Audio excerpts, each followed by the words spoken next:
So, who's tired of hearing me talk about this guy yet? By the time this video releases, Samurai Rabbit: The Usagi Chronicles, based on the acclaimed Usagi Yojimbo comic book series by Stan Sakai, has finally arrived on Netflix after years of teasing. Anyone who's followed my channel for the last few years knows that Usagi Yojimbo is my jam. This is my favorite comic book. It brought me back to drawing after not doing so for years, and I've made quite a few videos about the guy, which you can find on my channel. But in case you haven't heard of Usagi before, here's a quick rundown. Many people only know Usagi as an occasional supporting Ninja Turtles character, but there is actually a lot more to him. Ever since 1984, the Samurai Rabbit has been walking the warrior's pilgrimage through an incredible amount of comic book issues, all drawn and written by his creator, Stan Sakai. It's full of gorgeously drawn samurai action, and it's widely well regarded for its educational value, considering how accurately it depicts feudal Japan. Well, except for the furries, the yokai, and the lizards running around. I mean, this is a comic book after all. You'd think Usagi would be a shoo-in for getting animated adaptations, but such a thing never happened. Until now, with the release of Samurai Rabbit: The Usagi Chronicles. And it's nothing like any Usagi fans were probably expecting or hoping for. It takes place in what appears to be closer to modern day, if not the future. The characters are descendants of the original cast, there's a massive focus on yokai and magic, but at the same time, appearances by the classic Usagi are constantly teased, and Sakai himself is supposedly very involved with the show. So to say the least, people seem a little bit unclear on what the show actually is. Still, Usagi getting a new cartoon at all is definitely a big deal, so I wanted to mark the occasion with another video about my favorite comic book. Now, I was going to do a video on some Usagi Yojimbo side material, but with Usagi hopefully now getting some mainstream attention, I thought that was a little bit too specific, just in case some new fans of the franchise should find their way to my channel. So instead, we're taking yet another look at 10 great stories from the comics, listed here in no particular order. I've already done this twice before, and you can check those videos out on my channel, but just keep in mind they're kind of old. But with that said, let's all get nice and comfortable and read ourselves some Usagi Yojimbo.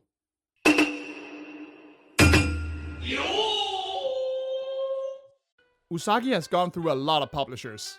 He started at Fantagraphics, briefly had a home with the Turtles at Mirage Comics, and then settled with Dark Horse, where he stuck around for a good long while. That is until 2019, when he suddenly made the move to IDW Publishing and switched from black and white to full color. Getting a new publisher is always exciting, and it deserves a special kind of story to go with it. And let's just say that Bunraku was a hell of a way to kick things off. In this story, Usagi finds himself the audience of a Bunraku play, that is, Japanese puppet theater.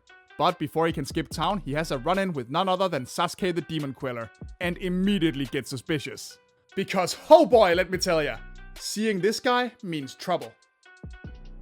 I've never really brought him up before, but Sasuke is under the employ of a spirit named Lord Shoki, who guides him from place to place so he can use his skills in sorcery to slay demons and yokai. And whenever he and Usagi cross paths, our dear Ronin usually ends up over his ears in trouble that is way out of his league. It's not so much that Usagi can't deal with yokai, it's more that he's more accustomed to dealing with bandits or corrupt lords or other Ronin, and Sasuke generally doesn't really tell him what's going on until he's halfway to becoming Demon Chow. Sure enough, once Sasuke appears, it doesn't take long for corpses to start popping up. Corpses that only have wounds on their lower bodies, as if they were attacked by children. Or something far more sinister. More sinister than children? Oh boy, sounds like somebody's been watching Cooties. Or The Children. Or Devil Times 5. Or Mikey. Or The Good Son. Or The Bad Seed. Or The Omen. Or Alice Sweet Alice. Or Village of the Damned. Or Get on with it. Yes, get on with it! Alright, fine, jeez, you don't have to yell. Get on with it! Right, sorry. No, Usagi, that samurai was not killed by crotch gremlins, but by Bunraku puppets, seemingly controlled by the blind theater owner Takagi. There's a bit more going on than just that, and I won't spoil the ending, but to start a run with a new publisher with what is essentially an Usagi version of Puppet Master is a hell of a move.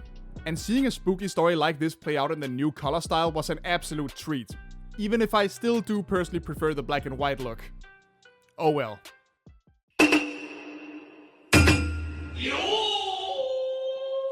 Now that I brought up Sasuke, I kinda wanna spotlight a few other characters that I feel like I've neglected in my last few videos. And that means it's time to talk about Sato Ino, the Blind Swords Pig. Usagi Yojimbo was always heavily inspired by samurai films, of course, but back in the early days of the comics, many more characters were much more directly based on characters from those same famous movies. For example, Gen is basically a send-up to classic samurai actor Toshiro Mifune.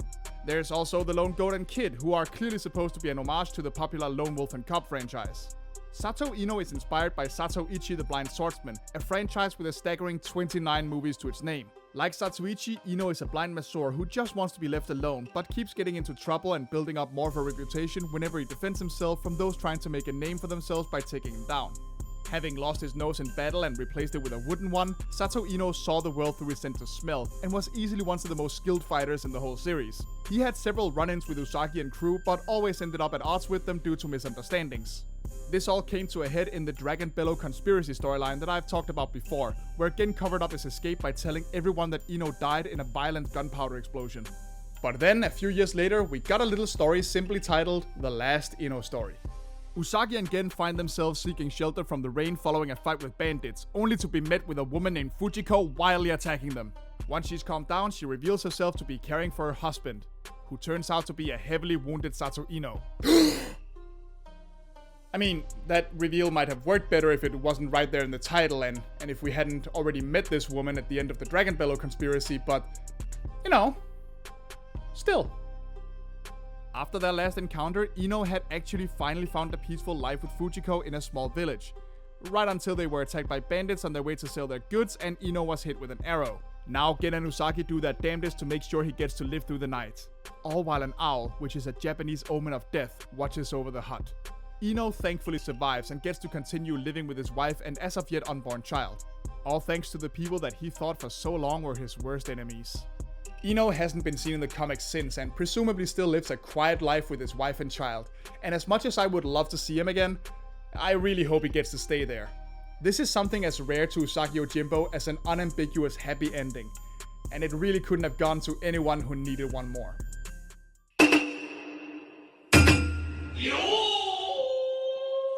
Now there is just no way I can make another one of these videos without mentioning Inspector Ishida. This friendly but determined little detective is one of Usagi's most fun and interesting allies. He may look unassuming, but he is sharp as a tack, and his stories always make for fun mysteries. Murder mysteries. And very few of these murder mysteries are quite as dark as the secret of the hellscreen. In this story, Usagi seeks shelter from the rain at the Temple of the Golden Buddha, which is famous for its gruesome hellscreen, a large, terrifying painting of Enma's hell where sinners suffer for eternity. A painting that is said to curse anyone who displeases it. And sure enough, there's been a violent murder with the victim looking like he was torn apart by a wild animal. Usagi barely manages to hang up a straw hat and give Ishida a how do you do before more bodies begin to turn up. And each time it happens, a new figure appears on the hellscreen to suffer with the rest of the sinners, painted with fresh blood. So who is behind it all? Is there a killer on the loose? Or is the hellscreen actually cursed? Well, you're just gonna have to read and find out now, aren't you? Back in my first Usagi Stories video, I took a look at a little story called She, where Usagi must protect a village from 4 assassins, and I called it the Die Hard of the Usagi series. So I wanna say that if She is the Die Hard, then that makes Secret of the Hellscreen the 7 or the Silence of the Lambs, or really any other one of those really dark serial killer movies from the 90s. There is a dark and violent story in here with just a dash of madness, and it makes for an awesome little spooky murder mystery. What's not to love?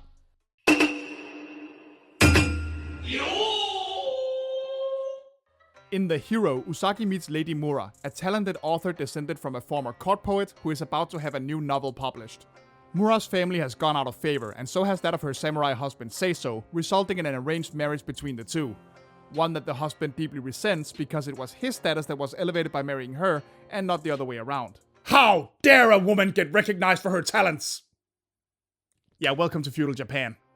Yeah, as I'm sure you can tell, Mura's husband is just a real ray of sunshine. Twice on her way to visit her father, a local town magistrate, Usagi defends her when she's attacked. And yet the only thing she gains from doing this is being told by her father to go straight back home and fulfill her duty as the wife and daughter of a samurai, even if begrudgingly so. To quote her father, "A samurai lives to serve his lord. In your home, your husband is your lord. Such is Bushido, the warrior code. It may not be right, but it is our way." Yeesh. Now that sounds fairly standard for an Usagi story, right? He escorts someone and then it turns tragic. But there are a few things in the final act that sets this story apart as something really special. Once he goes on his way, Usagi finds Mura dead, with her husband claiming that the bandits got her, despite there being no signs of a struggle nearby. With no evidence to the contrary, Usagi can do little more but report her death to her father, as her husband can finally go home and enjoy no longer living in his wife's shadow. Right until the moment her novel gets published. I just finished reading your wife's book about Empress Jingu, and I enjoyed it! Everyone is reading it! Why? It's the talk of the clan! It is a shame that her life was cut so short. But her fame will live throughout the centuries, maybe even after I and you are forgotten. Oh, you must be very proud of her, Seiso. And so, with no more hope of ever exceeding his wife's fame, Seiso chooses to end his own life, cursing Mura all the way like the selfish, entitled bastard he is. On one hand, this is a gruesome story about a society that punishes people for the circumstances of their birth instead of rewarding their accomplishments, and it may leave a bitter taste in your mouth.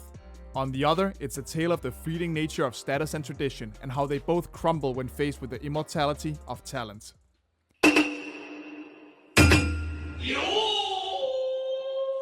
It doesn't get brought up very often, but Usagi actually has a pretty detailed backstory that still on occasion finds itself being re-explored, and most recently he had to come face to face with his past in The Return. To briefly recap Usagi's backstory, the lord that he served, Lord Mifune, was killed in battle with the evil Lord Hikiji, and Usagi swore off ever serving another lord out of loyalty. Nor could he go back to his hometown to his former love Mariko, as she had married his childhood rival Kenichi in his absence. A marriage in which he also gave birth to Usagi's son, Jotaro, a son that Kenichi still thinks is his. So yeah, let's just say Usagi doesn't go back home very often. It just tends to get really awkward for everyone involved. Well, life can be a bitch sometimes, and in The Return, Usagi finds himself back home. Turns out walking around with a defeated and disgraced lord's crest on your robes is a bad idea, and Usagi ends up floating downstream to his old town after a Hikiji loyalist manages to hit him in the head with a rock. And who should find him but dear sweet Mariko.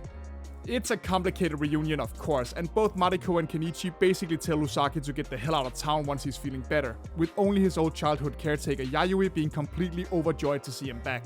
But things don't stay that simple for long.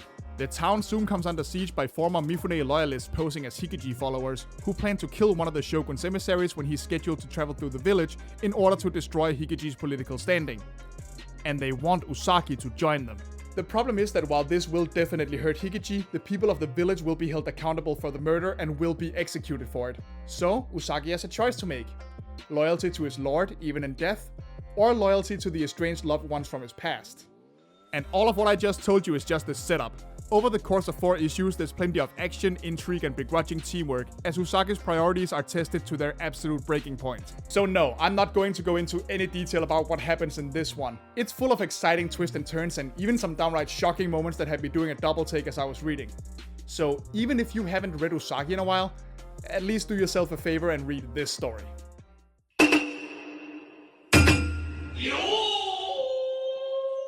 So, now that we've gone over Usagi's complicated family situation, we might as well talk about Jotaro for a bit. Being conceived shortly before Usagi left to serve Lord Mifune, he has always been told that he was Kenichi and Mariko's son, with Usagi only learning the truth much later. This is a big point of conflict for Usagi. On one hand, he loves Jotaro and they get along great. On the other, he doesn't want to ruin Jotaro's relationship with Kenichi, and he definitely doesn't want to stain Mariko's reputation. But this little guy has a lot more in common with Usagi than you'd think, to the point of even getting to serve under the same master, Katsuichi, which eventually resulted in being told to travel with Usagi for a while in order to gain world experience. Which in turn led to the Travels with Jotaro era of the comics. There's a lot of great stories in this era of the comics, as Jotaro gets to meet all of Usagi's friends, and we really study the life of the Ronin. But if I have to pick one particular favorite story, I think it has to be Sumie. In this one, Usagi and Jotaro apprehend a highway bandit, and it all looks like a fairly straightforward story. Until they are suddenly rescued from a giant centipede by none other than Sasuke the Demon Queller. He soon informs Usagi that he is on the hunt for an evil Sumi set. That is to say, an ink brush set. He explains to a confused Usagi that the Sumi set has the power to bring whatever it paints to life, and is currently in the hands of an evil sorcerer. And that since the Sumi set is running out of ink, he needs the blood of children to make more. It sounds completely crazy, and it is, but that's what I like about it. In a comic whose readers will always stress that it is not just for children, this is the most whimsical, fairy tale, childlike story of the bunch. And it fits perfectly with Jotaro. Plus, Jotaro gets to be a major hero himself in this one, instead of just kind of following Usagi around, and he rescues the captured children from the sorcerer's henchmen all by himself. What a little badass! Also, the story straight up has Gamera, King Ghidorah, Mothra, Godzilla, and what might as well be freaking Daimajin in it. The nerdy little kid in me is so stoked right now, you have no idea. Basically, Sumie is just fun. It's an excuse for Sakai to draw some crazy monsters, and it feels the most like an actual Jotaro story, rather than an Usagi story that Jotaro just tags along for. And I love it!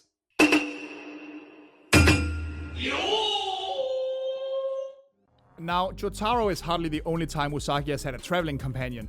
He occasionally travels with Tomoe again, and I already talked about the Bridge of Tears storyline where a maid named Mayumi tagged along for a while. But recently he has gotten himself a new partner, Yukichi, who he's still traveling with at the time of writing this video. I was really excited when I first saw Yukichi on the cover of this issue, because knowing that the cartoon was on the way and that it was about a descendant named Yuichi, I thought maybe this was a tie-in to the cartoon somehow. But nope, Yukichi is his own character.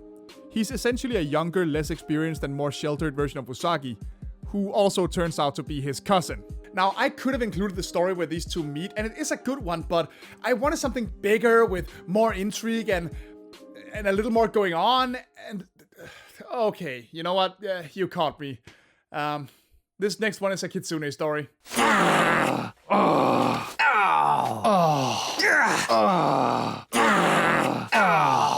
Oh, don't give me that. You knew it was coming. In Ransom, Usagi and Yukichi happen across none other than Kitsune and Kyoko, who have just stolen a book that turns out to be very valuable. That's because it belongs to a local crime lord named Hasegawa, and documents all the bribes he's given to local politicians. While they're arguing over how to handle this situation, Hasegawa's men attack them and manage to kidnap Kyoko. And just to complicate matters further, a character referred to as the Snitch steals the book away from them, thus robbing them of the one thing they can use to bargain for Kyoko's life. Yeah, it's yet another story where Kitsune pisses off the wrong people, but there is a lot in here to make it stand out. For one, watching Usagi being so used to Kitsune's tricks by now that he barely bats an eye, while Yukichi is completely oblivious and falls for everything, is just plain hilarious. And then there's Kitsune turning into an absolute goddamn tigress the moment her little sister is in trouble. Love to see that. If there's ever been a question of whether Kitsune treasures those she loves more than her thievery, well, you need look no further than this story. Usagi even gets to face another samurai with a strict code of honor in Hasegawa's employ, making for some cool swordsmanship and discussion of morals in a time where samurai were largely unemployed. It's really good stuff. And finally, Kyoko herself is just a total badass in this one, stealing one incriminating piece of evidence after another, rescuing herself and Kitsune at various points in the story, and being clever enough to play the hot-headed crime boss like a fiddle to her advantage. Man, she has come a long way from failing to pickpocket Gen the first time we saw her. It's funny, it's action-packed, it's full of twists and turns, and it features my favorite character. It's basically everything I could ever want in an Usagi story.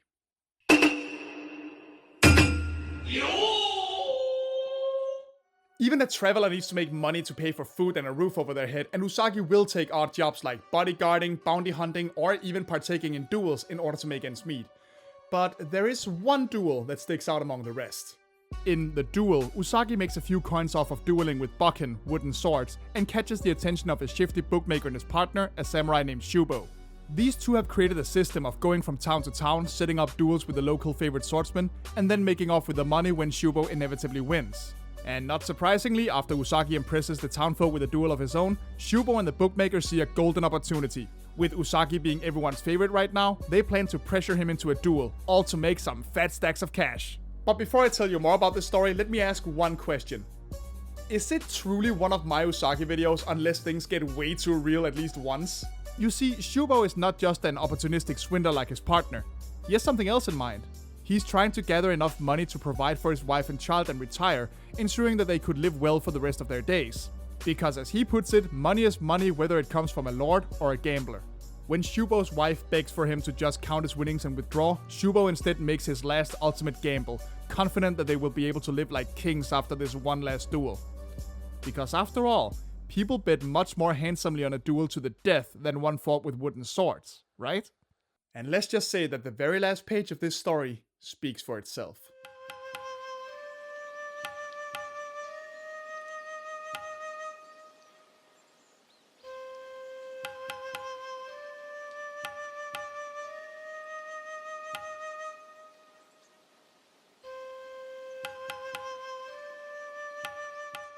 So, everybody feeling good about this one? Now don't worry, this is not the last time we see Shubo's wife, but if you want to know what happens to her, I suggest just reading on yourself.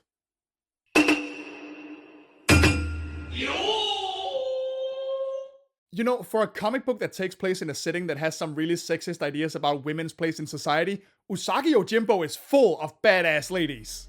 You already know I love Kitsune, of course. I've told you plenty about Chizu, Tomo, and Sakura, and even one-off characters like Ayaka from A Town Called Hell leave a great impression. But there is one Usagi Yojimbo lady that I haven't given enough attention, and that's Inazuma. Introduced saving Usagi from an opportunistic archer after he paid for a drink, Inazuma is a no-nonsense samurai with incredible skill. In fact, Sakai himself has called her the most skilled fighter in the entire series. But it's not enough to just be a good fighter and have a killer haircut. She needs a good backstory too, and boy howdy does she get one in Lightning Strikes Twice. After finding a pile of dead assassins that were following Inazuma, Usagi finds her in a small abandoned hut telling a group of strangers her life story. And man, it is quite a tale. Originally a well-regarded samurai's daughter named Tomiko, Inazuma fled from an arranged marriage with a kind but much older man in order to elope with a younger samurai named Hisashi. Sounds awesome, right? To hell with arranged marriages. Well, as much as I agree with that statement, this is one of the few times where it might have been the better option. The two end up living on the road, and Hisashi quickly turns into an abusive drunk, only barely making money with some terrible sword tricks. Thinking that the novelty of a woman being part of the act would help them get more money, Tomiko picks up a sword and quickly finds that she's an absolute natural with it. She then takes up the name Inazuma and quickly becomes far more skilled than her husband, which only makes Hisashi resent her more. Like the greedy moron he is, Hisashi gets himself killed when he tries to blackmail a gambler that he catches cheating, and Inazuma quickly takes a gruesome revenge, resulting in having a bounty on her head that leaves her on the run to this very day. But the strength of this story doesn't just come from watching the timid Tomiko becoming the badass Inazuma.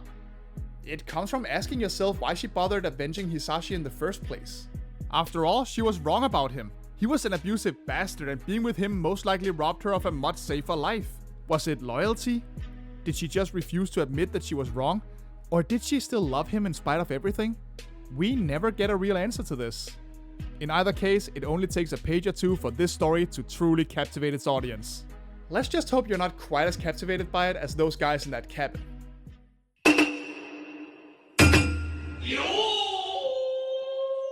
Kaiso is a perfect example of the comic's educational value, as it sees Usagi get stuck in the middle of a conflict between two rivaling clans of seaweed farmers. A lot of time is dedicated to showcasing and explaining their craft, and Usagi spends the story perfectly polite and genuinely fascinated, which really rubs off on the reader. In Promise in the Snow, Usagi comes across a wounded merchant who his daughter Fumie begs for him to get off the snowy mountain before he dies. It is a thrilling tale that has a rather chilling conclusion. Much like how I included Blade of the Gods in an earlier video for introducing Jay, I have to include Black Soul for the introduction of his kid sidekick, Keiko. It may be short, but it's one of the best examples of just how violent Jay can be, and it sets up what surprisingly becomes one of the comic's creepiest characters. In Frost and Fire, Usagi is hired by a dead samurai's wife to retrieve his swords, only to find that they're in the possession of a peasant woman the samurai loved, and she refuses to give them back to the samurai's cold and uncaring wife, who is only concerned about what his death means for her reputation. Usagi is sympathetic, of course, but the peasant's brother really wants the money reward for those swords. Just to lighten the mood a bit, Nuke Kubi is a priceless tale where Usagi encounters an old woman who, while friendly, is completely incapable of shutting the hell up for 2 seconds, much to his annoyance. He then later meets a Nuke Kubi, which is a monster with a flying detachable head, and well, I'm just gonna let you read this one yourself. Believe me, this one is worth it just for the punchline.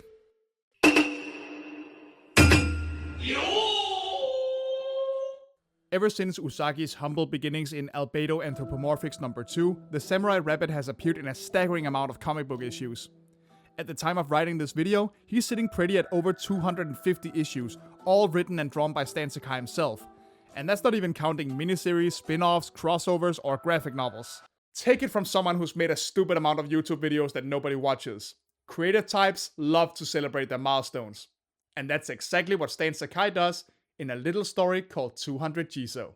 For context, a Jizo statue is a depiction of Jizo Bosatsu, a monk that is said to relieve sinners in hell and shorten their sentences to help them get to paradise, as well as a guardian patron of children. In Japan, you can find many of these statues on roads or in cemeteries, and one prays to them for good fortune and to deter evil. And yeah, let's just say that the town Usagi is visiting could really use some evil repelling magic. In a town terrorized by a ruthless bandit known as Kaba, a stonecutter named Masa has a dream. In this dream, Buddha tells him that if he carves and sets out 200 Jizo statues, it will make the bandits disappear. And by the time Usagi arrives, Masa has finished his 199th statue. As Masa puts it, it may or may not work, but stonecutting is the one thing he can do, and he might as well just do it and wait and see what happens. When Kaba shows up, the conflict soon escalates, leading to Usagi chasing the raging bandit through a rainstorm. Just as Kaba promises to return and kill everyone in the village, the soil turns to mud and gives way under the weight of the Jizo statues, which buries the bandit underneath tons of stone. And the very next day, Masa puts the finishing touches on his 200th Jizo statue. There's a lot to like about 200 Jizo. It's a badass story about having faith in the thing you know you do well, even when it seems useless to others, and it's just a great celebration of a lifetime achievement. Cause I don't know if you noticed, but Masa here looks kinda familiar. Well, that's because that's Stan Sakai, giving himself a well-earned pat on the back for his hard work through the years. And when the question arises of whether or not he will continue to build Jizo statues now that his task is done, he replies, "Of course, until my hands can no longer hold the tools of my craft." I'm gonna go ahead and hold you to that one, Mr. Sakai. And while I'm sure you hear this from fans all the time and my word is no more valuable than theirs, I can promise you this much. I'm going to be with you the whole way. I can't wait to see what stories you come up with next, and I really want to thank you for the ones we've gotten so far. And now that I'm saying thanks anyway, thanks for watching, you guys. See you in the next video. Thanks for watching yet another of my long Usagi videos, guys. I know these videos are heavier and a bit sappier than my usual fare, but it means a lot that you'll listen to me just gush over something I respect once in a while. So seriously, thanks. Don't forget to like the video and leave a comment about your own favorite Usagi stories below. There are so many of them, so there's bound to be some that even I haven't brought up by now. Special thanks go to Silver Moon Ravenwolf, Pocket Mouse, Andreas Wilsam, Warren Miller, Spatial Paladin, John G. Robinson, The Danish Penguin, John Algitz, and everyone else who supports me on Patreon. Your support really, truly does mean a lot to me. Thank you. If you're sitting there thinking you want to support me too, you can find links to my Patreon, Ko-fi, and TeePublic pages below, as well as one to my Discord server, where you're more than welcome to join. And finally, if you're new to this channel, don't forget to subscribe for more videos in the future. And yes, that includes videos about Usagi too. I'm not out of ideas yet. See you then, everybody, and bye-bye.